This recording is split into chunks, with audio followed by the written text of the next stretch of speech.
survive? Damn it! Wow, Zach, I see you sucking it up in here.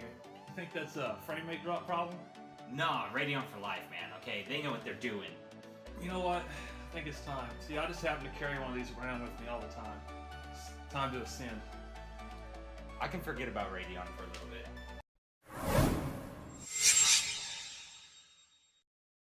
Alrighty, and so as you can tell, we have a new graphics card to review for the channel. We now have the NVIDIA 1080. Specifically, this model is from Gigabyte. We're going to be pinning it up against our tried and true 390 that served me well. So we have a new generation card from NVIDIA versus a 2 generation card from AMD. But granted, how they kind of go. I mean, update the 390, you have a 480. Update the 480, it's not a huge difference. Yeah. So you want to go over the methodology of testing?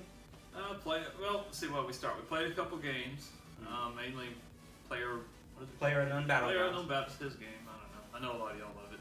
DayZ, which is a lot of CPU, but thought we'd see if it makes a difference. Some Doom, very well optimized game. Then we did some synthetic benchmarks, and during all this, vsync was off because we are playing on a 1080p 60 hertz monitor.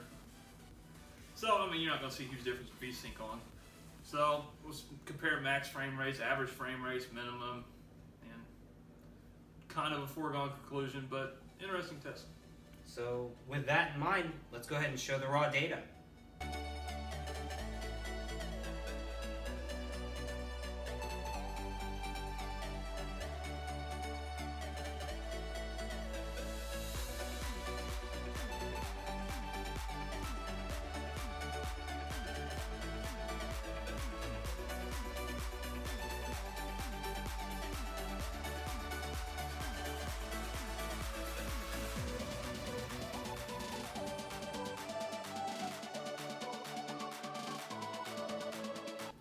Alrighty, and so from those benchmarks, we have an obvious winner, probably obvious to you from the beginning, but Yeah, way before the beginning. yeah, you probably looked at this video and you go, why are these two idiots doing that? Well, kind of just to show how large the generational gap is between these two different brands, I guess, that are just get shits and giggles watching the 1080 beat up a poor 390. I'd say that's probably more the reason. It definitely wasn't a fair fight, that's for sure. We got a new GPU, it's time to test and see how much better it is.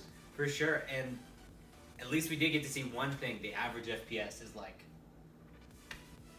it's hugely, vastly different. Around 50%. I mean, your 390 was still getting you close to 60 on all of it. At least now, for what I'm gaming at, I have a little bit more, I guess, time before that card has to go. You keep playing your crappy games, I don't know. Yeah, it doesn't help that the games you're playing were...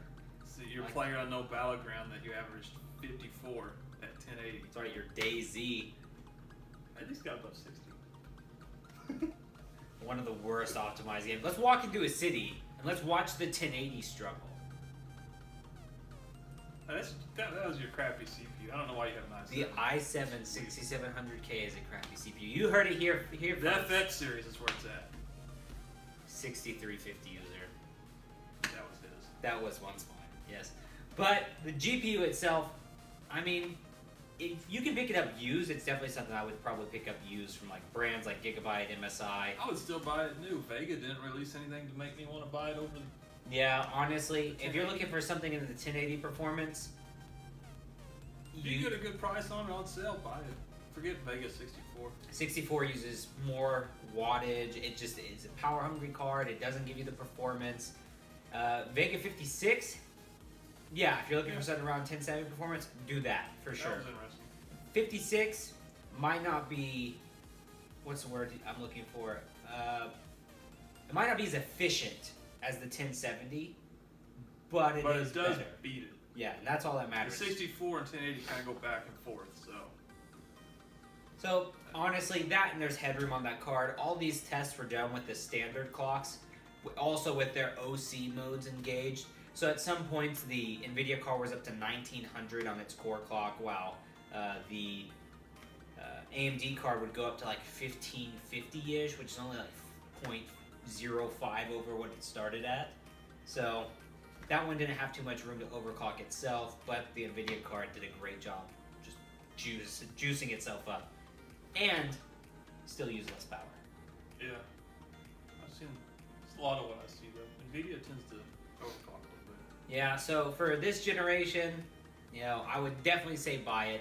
There are a lot of ways for you to get them used if you're on a little bit of a budget, you don't really have it. Look in our hardware swap on Reddit. You can definitely find some good sales there for cards like the 1080. A lot of people are looking for the 1080 Ti right now because I don't know why they need to all go. And on the bombshell of him recommending you buy a 2-year-old card that you've all already bought. Thanks for watching. Good night.